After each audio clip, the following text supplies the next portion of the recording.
साथियों, क्या आपको पता है भारत के संविधान में राष्ट्रपति को अनुच्छेद 72 में जो क्षमादान का अधिकार मिला है, चाहे वो मृत्युदंड का हो, आजीवन कारावास का हो, उनको भी क्षमादान कर सकते हैं।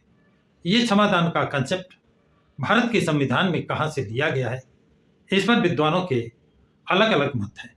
कुछ विद्वानों का मत है कि यह क्षमादान का कंसेप्ट अमेरिका के संविधान से लिया गया है, जबकि कुछ विद्वानों का मत है कि यह कंसेप्ट इंग्लैंड के संविधान से लिया गया है, जबकि कुछ विद्वानों का मत है यह कंसेप्ट जर्मनी के संविधान से लिया गया है, जबकि कुछ विद्वानों का मत है कि यह कंसेप्ट फ्रांस के संविधान से लिया गया है, और कुछ विद्वानों का यह भी मत है कि ये आयरलैंड के संविधान से लिया गया है।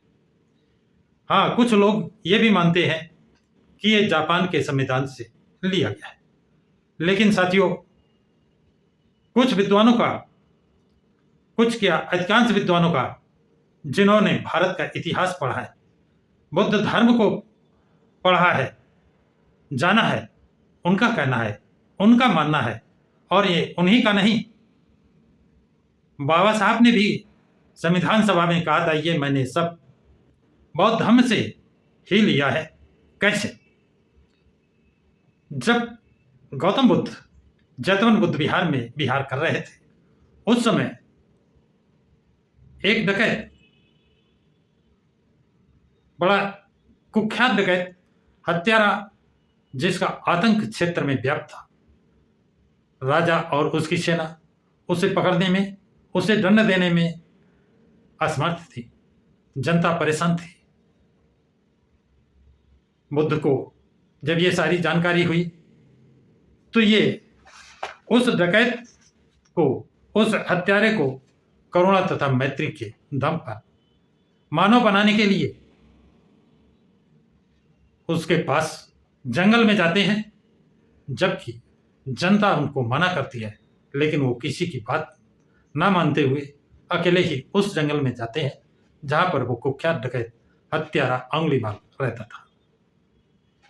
अंगुलीमाल बुद्ध को आता देखकर उन पर हमला करने के लिए दौड़ता है, लेकिन पास जाकर के वो नतमस्तक हो जाता है, आत्मसमर्पण करता है, और गौतम बुद्ध से वार्ता होती है।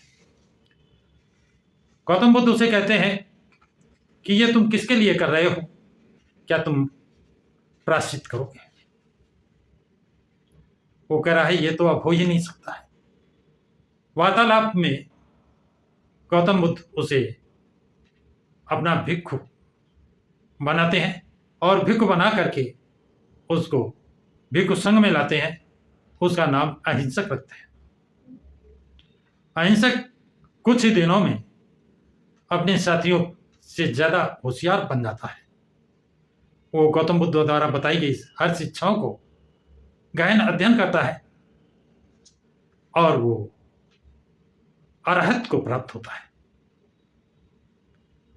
तो एक ऐसे अपराधी को जो हत्या करके आदमी की अंगुली काट करके अपनी माला में पिरोता था, माला बनाता था, उस जघन्य अपराधी को गौतम बुद्ध ने क्षमा किया था, और उसे आदमी ही नहीं, वो अरहत बना था। ये कंसेप्ट, क्षमादान का कंसेप्ट, बौद्ध धर्म से, गौतम बुद्ध से लिया गया है। इसके ऐतिहासिक प्रमाण है। तो साथियों, अब बात आपके समझ में आ गई होगी। विश्व में और कोई ऐसा रिकॉर्ड आपको नहीं मिलेगा। यदि किसी की जानकारी में हो ऐतिहासिक रिकॉर्ड, कपोल कल्पित नहीं, ऐतिहासिक प्रामाणिकता के साथ, तो जरूर कमेंट बॉक्स में लिखें। सभी साथियों को जय भीम, जय संविधान, जय भारत।